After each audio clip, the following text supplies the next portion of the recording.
അറിയാൻ പറ്റില്ല.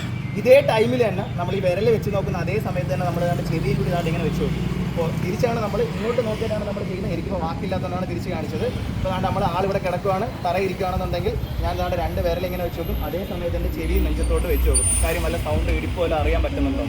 ഒന്നും അറിയാൻ പറ്റുന്നില്ല എന്നുണ്ടെങ്കിൽ നമ്മൾ എന്ത് ചെയ്യും, അടുത്ത സെറ്റപ്പാണ് പൾസ് നോക്കുന്നുണ്ടാവും. ഓക്കെ ആണല്ലോ. അടുത്ത സെറ്റപ്പ് നമ്മൾ എന്ത് നോക്കും, പൾസ് നോക്കും. എവിടുത്തെ പൾസ് നോക്കുന്ന, കഴുത്തിലെ പൾസ് നോക്കും. അത് കഴുത്തിലാണ്ട് നമ്മൾ ഇവിടെ നിന്ന് ഇത് പോകും. അവിടുന്ന് 2 സെൻറ്റിമീറ്റർ മാറി കണ്ട് നമ്മൾ നല്ല രീതിയിലൊന്ന് പ്രസ് ചെയ്ത് നോക്കുമ്പോഴത്തേക്ക് നമുക്കൊരു പൾസ് അറിയാൻ പറ്റും. ഈ പൾസും കൂടി നമ്മൾ നോക്കിയതിന് ശേഷം ഈ പൾസ് കിട്ടുന്നില്ല എന്നുണ്ടെങ്കിൽ മാത്രമേ നമ്മൾ എന്ത് കൊടുക്കത്തുള്ളൂ, CPR കൊടുക്കത്തുള്ളൂ. ആൾക്ക് വേറെ അനക്കങ്ങളൊന്നുമില്ല, ഒന്നുമില്ലാത്ത ഒരാൾക്ക് മാത്രമാണ് നമ്മൾ എന്ത് കൊടുക്കുന്നത്, CPR കൊടുക്കുന്നത്. CPRന്റെ ഫുൾ ഫോം അറിയാവോ, മലയാളം വാക്കറിയാവോ? ഇല്ല, അറിയത്തില്ല. മലയാളം വാക്ക് പറഞ്ഞാൽ നമുക്ക് പെട്ടെന്ന് എന്താണ് CPR എന്ന് മനസ്സിലാവും. CPRന്റെ മലയാളം എന്ന് പറഞ്ഞാൽ ഹൃദയ പുനരുജ്ജീവന ശ്വസന പ്രക്രിയ എന്ന് വെച്ച് കഴിഞ്ഞാൽ നിന്ന് പോയ ഹൃദയത്തെ നമ്മൾ എന്തോ ചെയ്യുന്നത്, പുനരുജ്ജീവിപ്പിക്കുന്നു. നമ്മുടെ ഹൃദയം നിന്നുപോയി, അതിനെ നമ്മൾ പുനരുജ്ജീവിപ്പിക്കുന്നു. എന്നിട്ട് എന്താ കൊടുക്കുന്നത് നമ്മൾ, ശ്വസന പ്രക്രിയ. ശ്വസനം എന്ന് പറഞ്ഞാൽ ശ്വാസം കൊടുക്കുന്നത് നമ്മൾ. ഇതാണ് CPR എന്ന് പറഞ്ഞു കഴിഞ്ഞാൽ. ഇതിന് മലയാളം പേര് ഹൃദയ പുനരുജ്ജീവന ശ്വസന പ്രക്രിയ. നിന്ന് പോയ ഹൃദയത്തിനെ നമ്മൾ വീണ്ടും ജീവിപ്പിക്കുന്നു. എന്നിട്ട് എന്തും കൂടി കൊടുക്കുന്നത്, ശ്വാസം കൂടി കൊടുത്ത് നമ്മൾ ആളെ ഓക്കെ ആക്കി എടുക്കുന്ന പ്രോസസ്സാണ് CPR എന്ന് പറഞ്ഞു കഴിഞ്ഞാൽ. ഇപ്പം നമ്മൾ CPR ചെയ്യാൻ വേണ്ടിയിട്ട് നോക്കി ആൾക്ക് അനക്കമൊന്നുമില്ല, എല്ലാം പോയി. ഇപ്പം CPRൻ്റെ cardio respiration, cardio pulmonary respiration. Okay ആണല്ലോ. മലയാളം വാക്ക് പറഞ്ഞത് പെട്ടെന്ന് മനസ്സിലാൻ വേണ്ടിയിട്ട് നമ്മൾ പറഞ്ഞത്. അല്ല, പെട്ടെന്ന് നമുക്ക് എന്താണ് ഇത് കാര്യം എന്നറിയണ്ടേ. അതായത് നമ്മുടെ ഹൃദയം കുറച്ച് നേരത്തേക്ക് അറ്റാക്കൊക്കെ വരുന്ന സമയത്ത്, നമ്മുടെ കാർഡിയക് അറസ്റ്റൊക്കെ വരുന്ന സമയത്ത് നമ്മുടെ ഹൃദയം കുറച്ച് നേരത്തേക്ക് നിന്നു. ഈ നിന്ന് പോകുന്ന ഹൃദയത്തെ നമ്മൾ അന്നേരം തന്നെ ടെസ്റ്റ് ചെയ്ത് കഴിഞ്ഞാൽ വീണ്ടും എന്തോ സ്റ്റാർട്ടായി വീണ്ടും ഇവിടെ നിന്നിട്ട് ബ്ലഡ് കൊടുത്ത് വരും. ഇതാണ് നടക്കുന്ന പ്രോസസ് എന്ന് പറയുന്നത്. അപ്പോൾ നമ്മൾ വേണ്ട ഈ ആൾക്ക് CPR എങ്ങനെ ചെയ്യുന്നത് നോക്കാൻ പഠിക്കാൻ പോകണം. ഇയാളെ നമ്മൾ തട്ടി വിളിച്ച് അനക്കമൊന്നുമില്ല, പൾസ് ഉണ്ടോ നോക്കി പൾസ് ഒന്നുമില്ല എന്നുണ്ടെങ്കിൽ ഇയാളെ നമ്മൾ നേരത്തെ പറഞ്ഞ കണക്ക് എവിടെയെങ്കിലും ഒരു ഉറച്ചൊരു പ്രതലത്തിൽ കൊണ്ടുവന്ന് കിടത്തി. ഇപ്പോൾ ഇതാണ് ഒരു ഉറച്ച പ്രതലം. അതാണ് ഈ ഉറച്ച പ്രതലത്തിലോട്ട് കൊണ്ടുവന്ന് കിടത്തിയിട്ട് മോളെ വെച്ച് കാണിച്ചു തരാവേ. നമ്മളൊരു ഉറച്ചൊരു പ്രതലത്തിൽ, അതായത് മെത്ത പോലുള്ള സ്ഥലങ്ങളിലൊന്നും നമ്മൾ കിടത്തി CPR ചെയ്യത്തില്ല. തറയിലോ അല്ലെങ്കിൽ ഉറച്ചൊരു പ്രതലത്തിൽ കൊണ്ടുവന്ന് നമ്മൾ ആളെ കിടത്തിയതിനു ശേഷം ഈ ആളുടെ സ്ഥലത്ത് നമ്മൾ മുട്ടുകുത്തിയിരിക്കും. അതായത് ഇപ്പം ഇതാണ് ഉറച്ച പ്രതലം എന്നുണ്ടെങ്കിൽ ഞാൻ ഇവിടെ കൊണ്ടുവന്ന് ആളെ കിടത്തിയതിനു ശേഷം ഇവിടെ മുട്ടുകുത്തിയിരിക്കും. അല്ലാതെ ഒന്നുമല്ല ചെയ്യുന്ന പരിപാടി എന്ന് പറഞ്ഞാൽ താണ്ട മുട്ടുകുത്തി കണ്ടുപിടി ഉണ്ട്. കണ്ട ആളെ കൊണ്ട് കിടത്തിയിട്ട് മുട്ടുകുത്തി ഇവിടെ വന്നിരുന്നത് ഏതെങ്കിലും ഒരു വശത്ത് വന്നിരുന്നത്.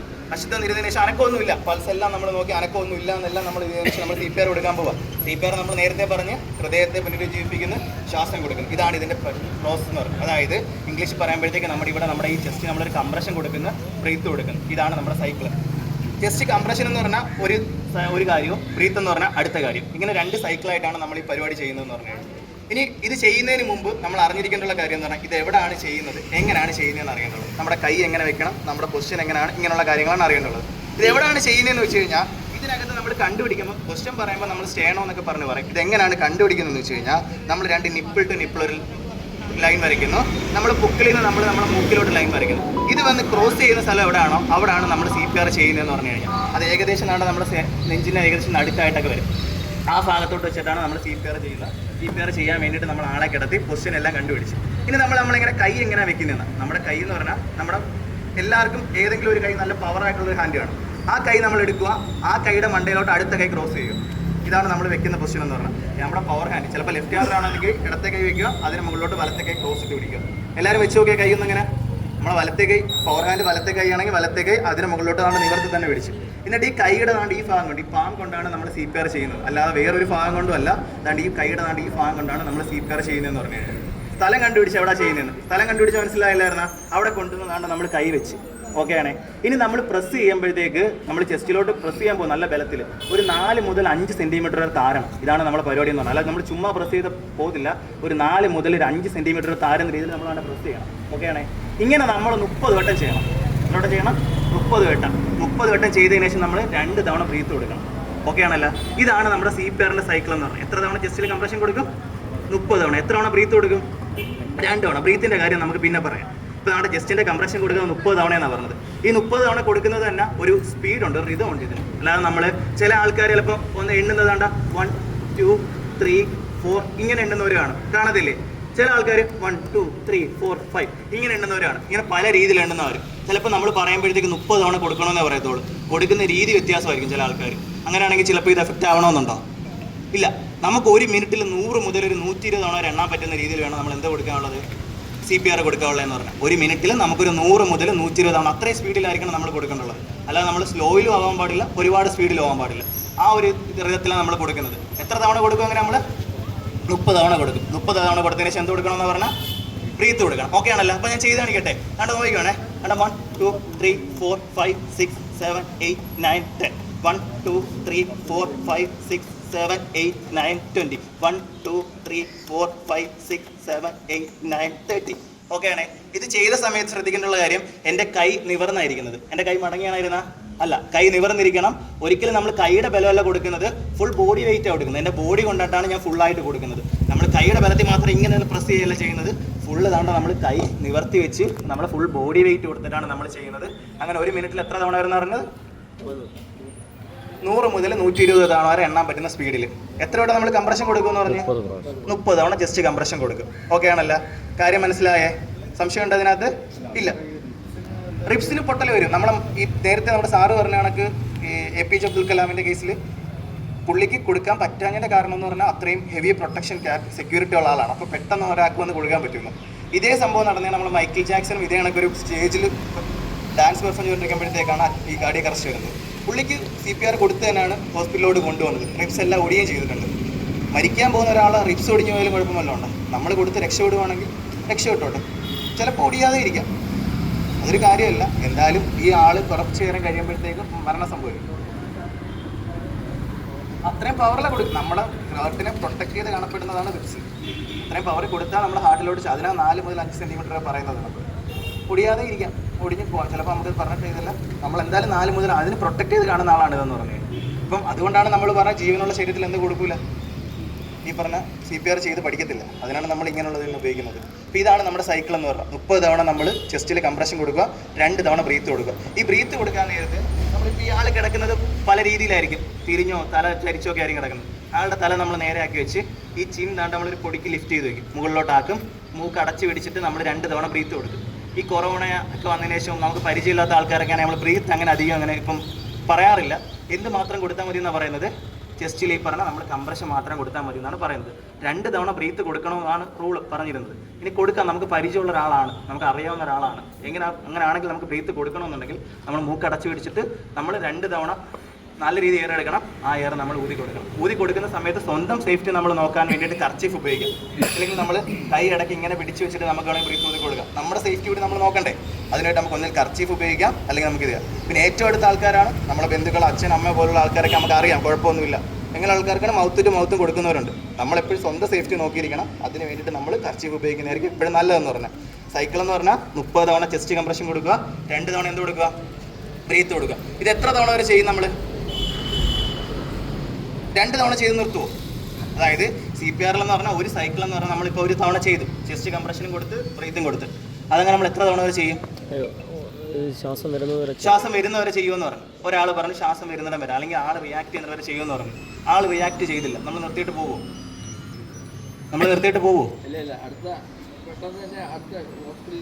അടുത്ത ഹോസ്പിറ്റലിലേക്ക് കൊണ്ടുപോകും. ഹോസ്പിറ്റലിലോട്ട് പോകുന്ന വഴി നമ്മളിത് ചെയ്യുമോ? ശരിയാക്കൂല, പറ്റത്തില്ല. നമ്മളിപ്പോൾ ആംബുലൻസിലൊക്കെ കൊണ്ടുപോകുന്നെങ്കിൽ നമുക്ക് ചെയ്യാൻ പറ്റുമെങ്കിൽ ചെയ്യാം, ഇല്ലെങ്കിൽ കണ്ടിന്യൂ ചെയ്ത് പോകാം. നമ്മൾ ഇത് എത്ര തവണ വരെ ചെയ്യുമെന്ന് വെച്ച് കഴിഞ്ഞാൽ ഒന്നുകിൽ ഈ കിടക്കുന്ന ആളൊന്ന് പ്രതികരിക്കണം, ആ ടൈം വരെ നമ്മൾ ചെയ്യും. ഇല്ലെങ്കിൽ നമ്മളെ സഹായിക്കാൻ വേണ്ടിയിട്ട് ഇപ്പം CPR ഇപ്പം ഞാൻ പറഞ്ഞു തന്നതിൻ്റെ പേരിൽ ഇപ്പോൾ ഒരു 10-25 പേർക്ക് അറിയാം. ആദ്യം നമുക്കൊരു മടിയാണെങ്കിലും ഒരാൾ ചെയ്തുകൊണ്ടിരിക്കുന്നത് കാണുമ്പോൾ നമുക്കും ഇത് ചെയ്യാൻ പറ്റും. ഇപ്പം സഹായിക്കാൻ ഒരാൾ വന്നെങ്കിൽ എനിക്ക് എന്തോ ചെയ്യാം, മാറാം, അല്ലെങ്കിൽ ഇയാളെ കൂടെ സഹായിക്കാൻ വേണ്ടിയിട്ട് നിൽക്കാം. ഇയാൾ ചെസ്റ്റ് കംപ്രഷൻ കൊടുക്കുമ്പോൾ എനിക്ക് ബ്രീത്ത് കൊടുക്കാം, ഇയാൾ ചെസ്റ്റ് കംപ്രഷൻ കൊടുക്കുമ്പോൾ എനിക്ക് ബ്രീത്ത് കൊടുക്കാം. മൂന്നാമത്തെ കണ്ടീഷൻ എന്ന് പറഞ്ഞു കഴിഞ്ഞാൽ ഇയാളെ നമ്മൾ ഹോസ്പിറ്റലിൽ എത്തിക്കുന്നിടം വരെ അല്ല, ചെസ്റ്റ് കംപ്രഷൻ കൊടുത്ത് തീരുമ്പോൾ അപ്പോഴത്തേക്ക് മറ്റേ ആൾ ബ്രീത്ത് കൊടുക്കും. ഇങ്ങനെ കൊടുത്തുകൊണ്ടിരിക്കുമ്പോൾ ബ്രീത്ത് കൊടുക്കൂല. 30 തവണ നമ്മൾ തീർത്തതിന് ശേഷം മറ്റേ ആൾ ബ്രീത്ത് കൊടുക്കും. കുറച്ച് നേരം കഴിയുമ്പോൾ ഈ ബ്രീത്ത് കൊടുത്ത ആൾക്ക് എന്ത് കൊടുക്കാം? കംപ്രഷൻ കൊടുക്കാം, ഇപ്പുറത്താൾക്ക് ബ്രീത്ത് കൊടുക്കും. മാറി തിരിച്ച് ചെയ്യുമ്പോഴത്തേക്ക് എഫക്റ്റായിട്ട് കുറച്ചുകൂടി കിട്ടും. ഒരാൾ തന്നെ ചെയ്യുമ്പോൾ കുഴഞ്ഞു. നമ്മളൊരു 30 തവണ പ്രസ് ചെയ്തൊക്കെ നമുക്ക് മനസ്സിലാവും നമ്മൾ പെട്ടെന്ന് കുഴഞ്ഞു. ഇതാണ് സംഭവിക്കുന്നത്. ഇത് നമ്മുടെ കുട്ടികളാണെന്നുണ്ടെങ്കിൽ, തീരെ പൊടി കുഞ്ഞുങ്ങളാണെന്നുണ്ടെങ്കിൽ നമ്മൾ ഇതേ സംഭവം ചെയ്യുമ്പോൾ, തീരെ പൊടി കുഞ്ഞുങ്ങൾ, അതായത് കുറച്ച് 1 വയസ്സിന് താഴെയുള്ള കുട്ടികളൊക്കെ ആണെങ്കിൽ, ഈ പൊടി കുഞ്ഞുങ്ങളാണെങ്കിൽ നമ്മൾ തോളയ്ക്ക് മുഖത്ത് ഇങ്ങനെ തട്ടുന്ന സ്വഭാവം ഉണ്ടല്ലോ, അതിൻ്റെ ഉദ്ദേശം എന്തോ? അത് ഇല്ല, അത് ഇതേനൊക്കെ അതെന്ന് പറഞ്ഞു കഴിഞ്ഞാൽ നമ്മളിപ്പോൾ ഈ തൊണ്ടയിൽ ഭക്ഷണം കുടുങ്ങത്തില്ല നമുക്കൊക്കെ തൊണ്ടയിൽ ഭക്ഷണം കുടുങ്ങുമ്പോൾ നമ്മളെ വീട്ടുകാർ കൊച്ചിലോട്ടെ പറഞ്ഞു തരുന്ന മോൻ ഇച്ചിരി പച്ചച്ചോറ് വാരി കഴിക്ക്, മോൻ ഇച്ചിരി വെള്ളം കുടിക്കുക, ഇങ്ങനെയല്ലേ പറയുന്ന? ആണോ അല്ലേ? എല്ലാവരും പറയുന്നത്, എല്ലാ അമ്മമാരും അച്ഛന്മാരും പറയുന്നത് ഇതൊക്കെ തന്നെയാണ്. പക്ഷെ ഇത് ശരിയാണോ എന്ന് വെച്ച് കഴിഞ്ഞാൽ ശരിയല്ല. ഇത് നമ്മൾ ചെയ്തത് എന്തോ ഒരു ഭാഗ്യത്തിന്റെ പുറത്ത് മാത്രമാണ് നമ്മൾ ഇങ്ങോട്ട് മുമ്പോട്ട് പോയിക്കൊണ്ടേയിരിക്കുന്നത്. അറിയാം, പറയാം, നമുക്കത് പറയാം. അതുകൊണ്ട് ഇത് നമ്മൾ പറഞ്ഞു നിർത്തിട്ട് വരുമ്പോഴത്തേക്ക് നമുക്ക് അതിലോട്ട് വരാം. അതുകൊണ്ട് ഇതിപ്പോൾ നമ്മൾ ആ മുതിർന്ന ആൾക്കാർ ചെയ്യുന്ന കാര്യമാണ് പറയുന്നത്. 30 തവണ ചെസ്റ്റ് കംപ്രഷൻ കൊടുത്ത് 2 തവണ ബ്രീത്ത് കൊടുത്ത്. ഇത് തീരെ കുട്ടികളാണ്, പൊടി കുഞ്ഞുങ്ങളാണെങ്കിൽ നമ്മൾ 2 വിരൽ ഉപയോഗിച്ചായിരിക്കും ചെയ്യുന്നത്. ചിലപ്പോൾ ഒരു തള്ളവിരൽ, നല്ല വിധത്തിലാണ് തള്ളവിരൽ ഉപയോഗിച്ച് ചെയ്യുന്നവരും കാണും. ചില വീഡിയോകൾ നിങ്ങൾ നോക്കുമ്പോൾ തള്ളവിരൽ എന്ന് പറയുന്നതാണ്. ചില നമ്മൾ നോക്കുമ്പോൾ 2 വിരലെടുക്കും, ഒരേ വലിപ്പമുള്ള 2 വിരലെടുക്കുന്നു. ചെസ്റ്റിൽ നമ്മൾ 15 തവണ ഇത് കണക്ക് ചെസ്റ്റ് കംപ്രഷൻ കൊടുക്കുന്നു, 2 തവണ അവർക്ക് ബ്രീത്ത് കൊടുക്കുന്നു. 15 തവണയാണ് അവർക്ക് ചെയ്യുന്നത്, 2 തവണ ബ്രീത്ത് കൊടുക്കുന്നു. ഇതാണ് നമ്മുടെ പരിപാടി എന്ന് പറഞ്ഞു കഴിഞ്ഞാൽ. ഓക്കെ ആണല്ലേ? ഇതാണ് നമുക്ക്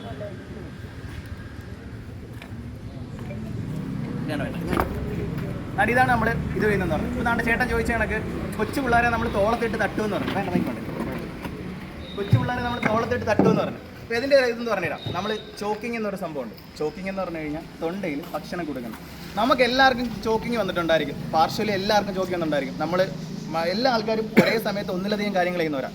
TV കണ്ടുകൊണ്ട് ചോറ് തിന്നും, അതേ സമയത്ത് വേണമെങ്കിൽ നമ്മൾ അമ്മയുടെ സംസാരിക്കും, ഒരു കോമഡി കണ്ട് ചിരിക്കും. ഇത്രയും കാര്യങ്ങൾ വേണമെങ്കിൽ നമ്മൾ ഒരേ സമയം നമ്മൾ 4 കാര്യങ്ങൾ 5 കാര്യങ്ങളാണ് നമ്മൾ ചെയ്യും. ഇങ്ങനെ ചെയ്യുന്നതിൻ്റെ ഫലമായിട്ട് നമ്മുടെ തൊണ്ടയിൽ ഭക്ഷണം കൊടുക്കുമ്പോൾ നമുക്ക് എന്തോ ഒരു ഇറിറ്റേഷൻ കണക്ക് വരും. നമ്മൾ ചുമയ്ക്കും. അപ്പോൾ അമ്മ എന്ന് പറയും തൊണ്ട പോയതാ, ഇച്ചിരി വെള്ളം കുടി, അല്ലെങ്കിൽ ഇച്ചിരി പച്ചച്ചോറ് വാരി മാറുമെന്ന് പറയും. നമ്മൾ ആ നിറകയിൽ അടിച്ചു കൊടുക്കാൻ പറയും. ഇതൊക്കെയാണ് ചെയ്യുന്ന പരിപാടി. ഇതെല്ലാം നമ്മൾ രക്ഷപ്പെട്ടു പോകുന്നതാണ്. എങ്ങനെയൊക്കെ ഇത് ചെയ്യുന്ന ചില സമയങ്ങളിൽ പാർഷ്യലി ചോക്കിങ് സംഭവിച്ചതുകൊണ്ട് മാത്രമാണ് നമ്മൾ മുമ്പോട്ട് പോയിക്കൊണ്ടിരിക്കുന്നത്. ഇത് ഫുള്ളി ചോക്കിംഗ് ആണെന്ന് വിചാരിച്ചു, അതായത് ഒരാൾക്ക് പൂർണ്ണമായും ഭക്ഷണം തൊണ്ടയിൽ കുടുങ്ങിയെന്ന് വിചാരിച്ചു. അങ്ങനെ ആണെന്നുണ്ടെങ്കിൽ ഇയാൾക്ക് സംസാരിക്കാനൊന്നും പറ്റത്തില്ല, സംസാരം ഒന്നും പുറത്തോട്ട് വരത്തില്ല. അങ്ങനെ സംഭവിച്ചു കഴിഞ്ഞാൽ അയാളെ കൈ എപ്പോഴും ഇങ്ങനെ ആയിരിക്കും ഇരിക്കുന്നത്, സംസാരം പുറത്തോട്ട് വരത്തില്ല. അപ്പോൾ നമ്മൾ ചോദിച്ചു ഇയാൾ ചോക്കിംഗ് ആണ് സംഭവിച്ചതെന്ന്. ഈ ചോക്കിംഗ് ഇങ്ങനെ സംഭവിക്കുന്നതെന്ന് വെച്ച് കഴിഞ്ഞാൽ നമ്മൾക്ക് ഇവിടുന്ന് 2 പൈപ്പ് അതായിട്ട് വന്നു, ഒരു ഫുഡ് പൈപ്പും പോകും, ഒരു വിൻ പൈപ്പും പോകും. ഫുഡ് പൈപ്പ് ആഹാരം കൊണ്ടുപോകാനും വിൻ പൈപ്പ് നമ്മുടെ എടുക്കുന്ന ശ്വാസത്തിനെ ലെങ്സിലോട്ട് കൊണ്ടുപോകാൻ ഉപയോഗിക്കണം. നമ്മൾ ഈ ചോറ് കഴിക്കുന്ന സമയത്ത് വേറെ എന്തെങ്കിലും ആക്ടിവിറ്റി ചെയ്യുന്ന സമയത്ത് ഇവന്മാർ 2 മാറി തിരിഞ്ഞ് തുറക്കേണ്ട സാധനമാണ്. നമ്മൾ ആഹാരം കഴിക്കുമ്പം ഫുഡ് പൈപ്പ് തുറക്കുന്നവർ ആര് തുറന്നു? വിൻ പൈപ്പ് തുറന്നു കഴിഞ്ഞാൽ നമ്മൾ ആഹാരം അങ്ങോട്ട് കയറി കുടി കഴിഞ്ഞാൽ അങ്ങോട്ട് പിന്നെ ശ്വാസം ചെല്ലൂല. നമ്മൾ ഈ ചോറ് കഴിക്കുമ്പോഴത്തേക്ക് അല്ലെങ്കിൽ വെള്ളം കുടിക്കുമ്പോഴത്തേക്ക് തലക്ക് കെട്ടുമ്പോൾ ഈ സാധനം കുറച്ചുകൂടി താഴോട്ട് ഇറങ്ങിപ്പോയെന്ന് വിചാരിച്ചോ, പിന്നെ തിരിച്ചു വരുമോ? തിരിച്ചു വരത്തില്ല. നമ്മൾ വീണ്ടും ഒന്നും ചെയ്യാൻ പറ്റത്തില്ല നമുക്ക്. ഇതിന് വേണ്ടിയിട്ടാണ് നമ്മൾ ചോക്കിംഗ് എന്ന് പറഞ്ഞ സാധനം.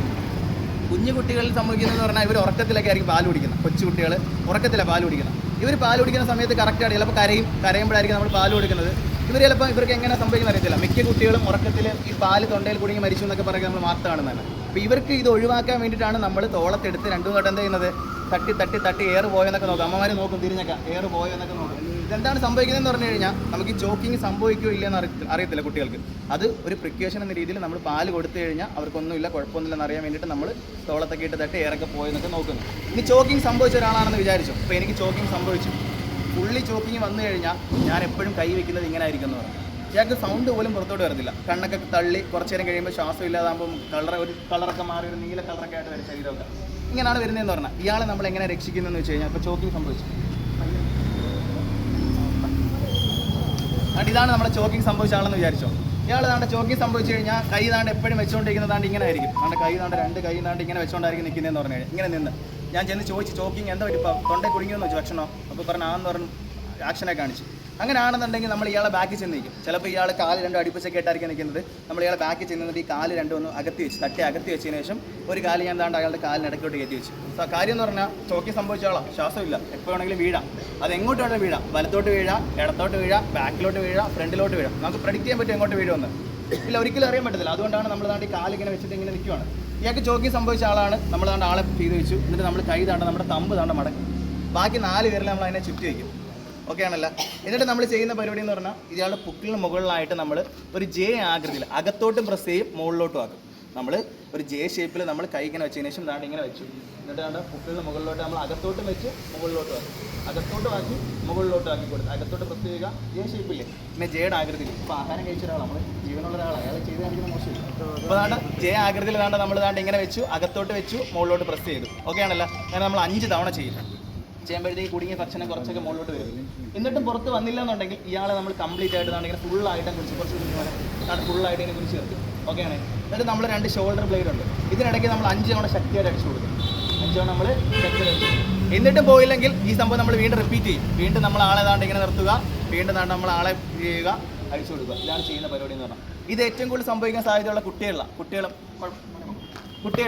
ഈ പറഞ്ഞ മുത്തോ അല്ലെങ്കിൽ എന്തെങ്കിലും സാധനങ്ങളോ കടല എന്തെങ്കിലുമൊക്കെ വായിടും. വായിട്ടതിന് ശേഷം ഇപ്പോൾ കുട്ടികളാണെന്ന് വിചാരിച്ചോ, നമ്മളെ കയ്യിലെടുക്കാൻ പറ്റുന്ന കൊച്ചു കുട്ടികൾ, ഇപ്പോൾ 2 വയസ്സൊക്കെ ഉള്ളു, ഈ കുട്ടിയാണ് സംഭവിക്കുന്നുണ്ടെങ്കിൽ നമ്മൾ ഈ കുട്ടിയെ എടുത്ത് ചെയ്യുന്ന പരിപാടി എന്ന് പറഞ്ഞാൽ ഏതെങ്കിലും ഒരു ഉറച്ച പ്രതലത്തിൽ പോയിരിക്കും, വല്ല കസേര എവിടെയെങ്കിലും നമ്മൾ പോയിരുന്നതിന് ശേഷം നാട്ടിപ്പോൾ ഞാൻ കുട്ടിയെ കൊണ്ടുവന്ന് കിടത്തി. കുട്ടിയെ കൊണ്ടുവന്ന് കിടത്താൻ നേരത്ത് കുട്ടിയുടെ തല താഴ്ഭാഗത്തോട്ട് വെച്ചിട്ട് ഒരു കയ്യിൽ ഞാൻ കുട്ടിയെ എടുത്തു. എൻ്റെ തല കൊണ്ട് കുട്ടിയെ സപ്പോർട്ട് ചെയ്ത് വെച്ചിട്ടുണ്ട്.